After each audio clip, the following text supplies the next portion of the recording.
काफी कैल्शियम होता है, मोती में काफी कैल्शियम होता है, मुक्ता शुक्ति में काफी कैल्शियम होता है, कोड़ी में भी काफी कैल्शियम होता है। तो आप जिनको बहुत ज्यादा ऑस्टियोपोरोसिस की प्रॉब्लम है, बहुत ज्यादा, माना कि जोर से चोट लगी तो हड्डी टूटी, ये हालात हो चुकी है, तो चंद्रप्रभावती, शिलाजीत और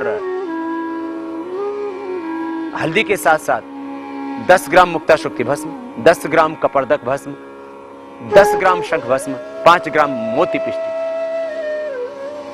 इन सबको मिलाकर के 80 पुड़िया बना लेना और सुबह शाम खाली पेट एक एक पुड़िया शहद के साथ आप ले लेना।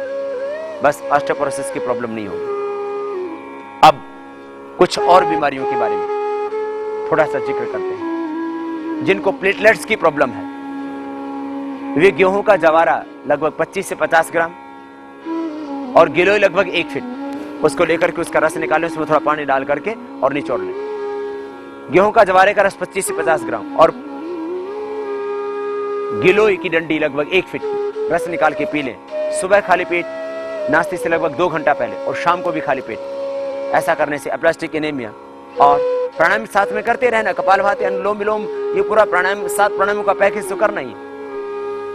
साथ में गेहूं का जवारे का रस पी लेना।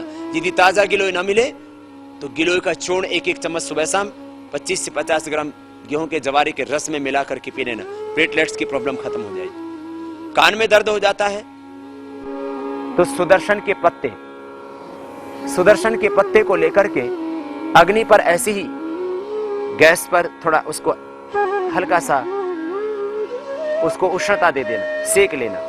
सेकने के बाद हाथ से निचोड़ करके रस निकल जाएगा, वो 2 बूंद कान में डाल देना, कान का दर्द ठीक हो जाएगा। बहुत ज्यादा खांसी है आपको, प्राणायाम करते वक्त भी दिक्कत आती है, बहुत से लोग तो ये हालत होती है। वैसे तो अस्थमा के स्पेशल एपिसोड में हमने बताया था, पीपल, पीपरा मूल, चित्रक, चव्य से उठी, पंचकोल का काढ़ा पियो, समस्त प्रकार के कफ रोग, खांसी, अजीर्ण, कब्ज, गैस और पुराना बुखार सब खत्म हो जाएगा। लेकिन खांसी बहुत ज्यादा है तो क्या करें? मुलेठी 1 टुकड़ा ले लेना, मिश्री 1 छोटा सा टुकड़ा, मिश्री, मुलेठी और काली मिर्च 2-3 मुंह में डाल के चूस लेना। बस आपकी पुरानी से पुरानी खांसी की समस्या ठीक हो जाएगी। अब बच्चों को पेट में कीड़े हैं तो क्या करें? कबीला चूर्ण 1 ग्राम बच्चों को रात को पानी से दे देना सोते वक्त, या कमीला चूर्ण पानी से या दूध से दे देना। फिर मरवा के पत्तों की चटनी बना करके खिला देना। 3 से 7 दिन में मरवा के पत्ते, जो तुलसा जैसा ही पौधा होता है, उसकी चटनी बना करके खिला देना। मरवा की चटनी खाने से बच्चों के पेट के कृमि, कीड़े, वर्म्स मर जाते हैं। या आड़ू के पत्तों को कूट करके उनका रस 1 चम्मच पिला देना। रोज सुबह खाली पेट पिलाइए। 3 से 7 दिन के अंदर ही पेट में कैसे कीड़े हों बच्चों को और बड़ों को भी। जो बच्चे दांत किटकिटाते हैं, जिन बच्चों के मुंह से लार निकलती है सोते वक्त, वे आड़ू के पत्तों को पिलाइए उनको। लार टपकना भी बंद हो जाएगा रात को सोते समय, जो तकिया गीला हो जाता है और बिस्तर पर आप देखते हैं कि पानी जैसा पड़ा हुआ नजर आता है। बड़ों को भी, छोटों को भी, जिनके पेट में कीड़े होते हैं, उनके मुंह से पानी निकलता है। या दांत की आवाज, कट कट की आवाज रात को बच्चे करते हैं। या जिन बच्चों के सफेद सफेद गोल गोल चकत्ते से हो जाते हैं मुंह पर, तो उनको पेट में कृमि, उनको मरुओं के पत्तों का रस या आड़ू के पत्तों का रस या मरवे की चटनी। आड़ू के पत्तों को भी चटनी बनाने में दिक्कत आएगी क्योंकि उसका टेस्ट थोड़ा अच्छा नहीं होता है, तो सुबह बस खाली पेट उसका रस पिला दीजिए। या कमीला चूर्ण रात को 1 ग्राम, ये पेट के कीड़ों के लिए दवा। शीत पित्त, एक बार एक बस ऐसे दाफड़ सा पड़ता है और उसको ऐसे खुजलाने से वो बढ़ जाता है। ऐसे खुजलाते जाओ तो पूरे शरीर में, ये विरुद्ध आहार के करने से, बॉडी के रेजिस्टेंस पावर के बहुत ज्यादा घटने से, किसी एलोपैथिक दवा के रिएक्शन से, ये शीत पित्त आर्टिकेरिया की प्रॉब्लम हो जाती है। इसके लिए क्या करें?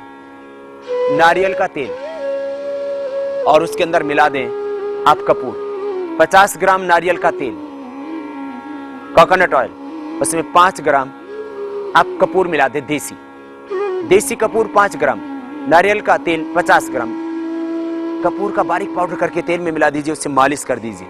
इससे ये शीत पित्त की प्रॉब्लम खत्म हो जाती है। प्राणायाम तो करते ही रहना आप।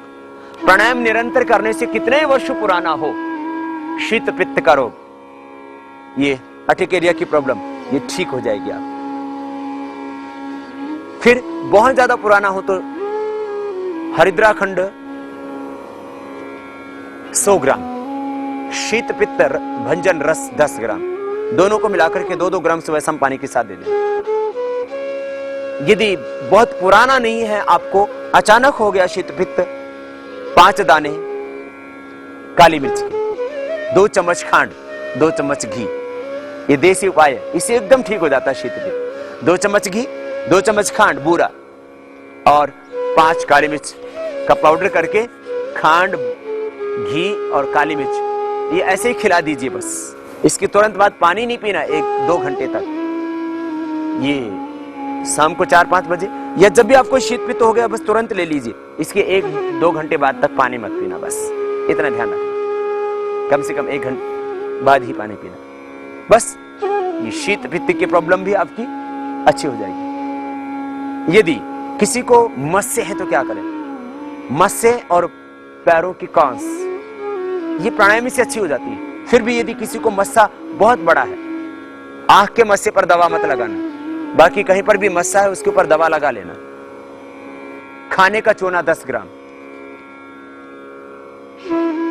और कपड़ा धोने का सोडा 10 ग्राम। खाने का चूना, कपड़ा धोने का सोडा और सज्जी क्षार 10 ग्राम।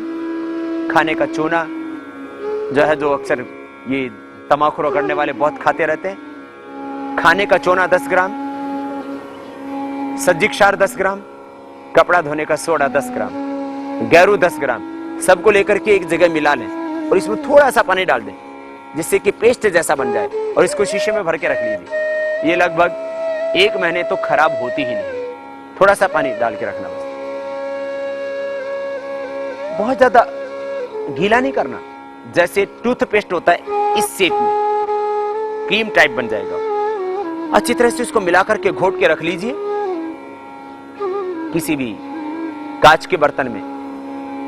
उसको आप मिलाना अच्छी तरह से, फिर इसको रख लेना। जहां भी मस्सा हो उसके टॉप पर लगा देना, मस्से के ऊपर लगा देना। मस्सा 1 से 3 दिन के अंदर ही झड़ करके अपने आप गिर जाएगा। मस्से के ऊपर लगाएंगे थोड़ी सी जलन होगी, मस्से के साइडों में नहीं लगाए, मस्से के ऊपर ऊपर लगा दे, टॉप पर, जहां वो मस्सा है वहां लगा दीजिए और वो मस्सा अपने आप झड़ जाएगा। बाद में थोड़ा सा घाव होगा उसमें, जब वो निकलेगा, रूट सहित निकलता है, तो उसके ऊपर आप नारियल का तेल लगा देना, ठीक हो जाएगा। या किसी को कायाकल्प तेल मिल जाए तो वो लगा देना। ये मस्से के लिए। वैसे प्राणायाम के करने से मस्से अपने आप ही झड़ जाते हैं, कितने मोटे हो अपने आप ही ठीक हो जाते हैं। मस्सा कहीं का भी होगा ठीक हो जाएगा। फिर किसी को पैर में भिवाई फट जाए तो क्या करें? कहा जाता है जिसके पैर न फटे भिवाई वो क्या जाने पीर पर है। और किसी किसी को इतने क्रैक्स हो जाते हैं, पैरों में खून तक निकलने लग जाता है, हाथ भी फट जाते हैं, पूरे शरीर से भी खून निकलने लगता है, बहुत बुरा हाल हो जाता है। तो क्या करें? 100 ग्राम देसी मोम, 100 ग्राम देसी मोम, 50 ग्राम सरसों का तेल, 10 ग्राम देसी कपूर, इन सबको मिलाकर के रख लीजिए। थोड़ा बनाना हो तो 50 ग्राम देसी मोम, 25 ग्राम सरसों का तेल और 5 ग्राम देसी कपूर। सरसों के तेल को गर्म करें, उसमें देसी मोम, पीला मोम होता है, ये मोमबत्ती वाला नहीं, पीला मोम पंसारी के यहां से मिल जाएगा।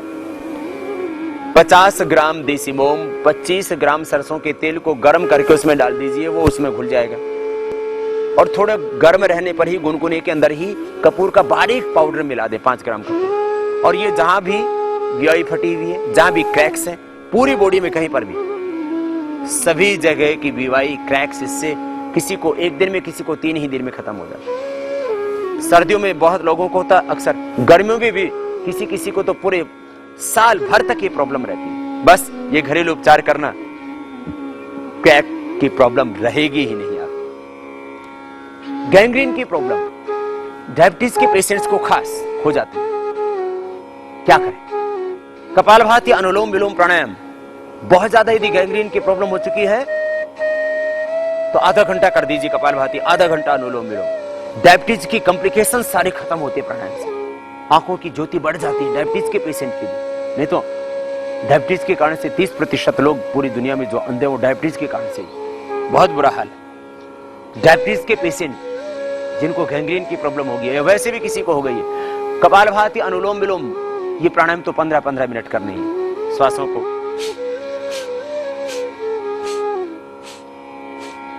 बाहर छोड़ना, ये कपालभाति और अनुलोम विलोम प्राणायाम।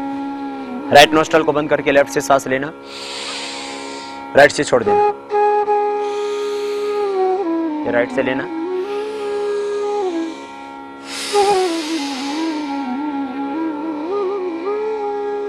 ये पूरा प्राणायाम का एक पैकेज है, 7 प्राणायाम, इसमें मुख्य प्राणायाम है। ये 15-15 मिनट कर लेना। बहुत ज्यादा गैंग्रीन की प्रॉब्लम तो आधा घंटा कर लेना। और एक काम और करना, विधारा, एक लंबा चौड़ा पत्ता होता है, विधारा का पत्ता लेकर के उसमें गाय का घी लगाएं और फिर जहां गैंग्रीन हो चुका है उसके ऊपर बांध दें, बांध करके ऊपर से बस पट्टी कर दीजिए उसको।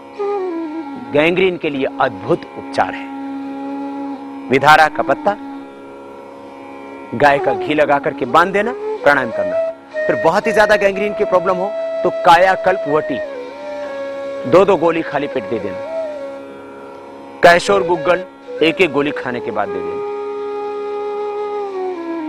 बहुत ज्यादा प्रॉब्लम होने पर हम रसमाणिक के 1 से 2 ग्राम, ताल सिंदूर 1 से 2 ग्राम, अमृता सत 20 ग्राम, कायाकल्पवटी 20 ग्राम, प्रवाल पिष्टी 10 ग्राम, इन सबको मिलाकर के 60 पुड़िया 90 पुड़िया बनाते हैं। 90 पुड़िया बनाएंगे तो सुबह, दोपहर, शाम 3 बार, और 60 पुड़िया बनाएंगे तो सुबह शाम खाली पेट इसको देते हैं और कैशव गुग्गल खाने के बाद देते हैं। ये विधारा लगाने के लिए और कपालभाति, अनुलोम विलोम प्राणायाम करने के लिए बोलते हैं। गैंग्रीन भी अच्छा होता है, आप प्रयोग कर लें, आपको 5-7 दिन में चेंज हो महसूस होगा। और बहुत से पेशेंटों के जो डायबिटीज के पेशेंट थे उनके हाथ और पैर कटने से हमने बचाए प्राणायाम के माध्यम से और इन छोटे छोटे उपचारों के माध्यम से। मुझे लगता है आपने इन उपचारों को सुना होगा और अपनाएंगे तो निश्चित रूप से आपकी व्याधियां मिटेंगी। छोटे छोटे प्रॉब्लम्स आदमी जिंदगी भर जूझता रहता है उनसे और कोई समाधान नहीं सोचता। अब जैसे आदमी बहुत पतला है, इतना दुबला पतला है कि उसको एक हीन भावना पैदा हो जाती है, उससे आत्मग्लानि होने लगती है, समाज के बीच में जाने से संकोच करता है, ऑफिस में, घर में, परिवार में, हर समय वो अपने आप को पूरी दुनिया से कुछ अलग सा महसूस करता है। कपालभाति, अनुलोम विलोम प्राणायाम करना, ऐसा नहीं कि कपालभाति वजन को घटाता, ये बढ़ाता भी है, डाइजेशन को अच्छा करके। तो आप दूध पीना, दूध के साथ आम, केला, इन चीजों का सेवन करना, दही के साथ केला खाना, वजन बढ़ेगा। केला और उसमें थोड़ा सा घी डाल करके और अच्छी तरह से मिला करके, केला, घी और खांड ये डाल करके दूध के साथ खाइए आप। दूध के साथ आम का प्रयोग कीजिए, दूध और जलेबी खाइए आप। और खास बात, अश्वगंधा चूर्ण 1-1 चम्मच सुबह शाम ले लेना, प्राणायाम करते रहना। और बहुत ही ज्यादा कमजोरी हो, धातु दौर्बल्य भी हो, बिल्कुल बेहाल हो चुके हो आप, तो शतावर, अश्वगंधा और सफेद मूसली 100-100 ग्राम लेकर के इनका पाउडर कर लेना, 1-1 चम्मच सुबह शाम दूध से ले लेना। दोबारा से कोई भी शक्ति आपकी लौट आएगी। बस योग अभ्यास न छोड़ना, 7 प्राणायाम तो जरूर करना। आज हमने छोटी और बड़ी से बड़ी समस्या जिससे आप जूझ रहे थे और कोई समाधान नहीं सूझ रहा था, उनके समाधान हमने, जो हमारे यहाँ पर सदियों से, परंपरा से, करोड़ों वर्षों से चले आए थे, उन समाधानों को बताया। और सबका समाधान तो योग अभ्यास ही। आओ आप योग करो, औरों को योग कराओ, हम सब मिलकर के एक स्वस्थ भारत का निर्माण करें। पहले प्राचीन भारत में हर व्यक्ति आत्मनिर्भर था, स्वावलंबी था, अपना आरोग्य अपने आप वो ठीक रखा करता था। आरोग्य हमारा जन्मसिद्ध अधिकार है, हम आत्मनिर्भर होकर के जिए, स्वावलंबी होकर के जिए, परावलंबी होकर के न जिए। और ये आरोग्य हमारा जन्मसिद्ध अधिकार, इसको पूर्ण करेगा योग का मिशन। आपने बहुत कुछ पाया है, आप ही की तरह करोड़ों लोग पीड़ित हैं अलग अलग व्याधियों से, और उसका एक समाधान है प्राणायाम, योगाभ्यास। आप 1-2 घंटे का वक्त निकालिए, अपने आसपास के किसी पार्क में, किसी सार्वजनिक स्थान पर, किसी धर्मशाला में आप योग की क्लास लगाइए। इससे आप देश की, मानवता की बहुत बड़ी सेवा कर सकते हैं और किसी को असाध्य रोग से बचा सकते हैं। आओ हम सब मिलकर के एक स्वस्थ, समृद्ध और आध्यात्मिक भारत का निर्माण करें। घरेलू उपचार। पायरिया की समस्या हो तो अधिक गर्म व अधिक ठंडी चीजें न खाएं। दांतों की सफाई ठीक से न होने, खाने पीने की अनियमितता आदि कारणों से पायरिया की समस्या पैदा होती है। खाना खाने के बाद दांतों के बीच खाली स्थानों में भोजन के कुछ अंश फंसे रह जाते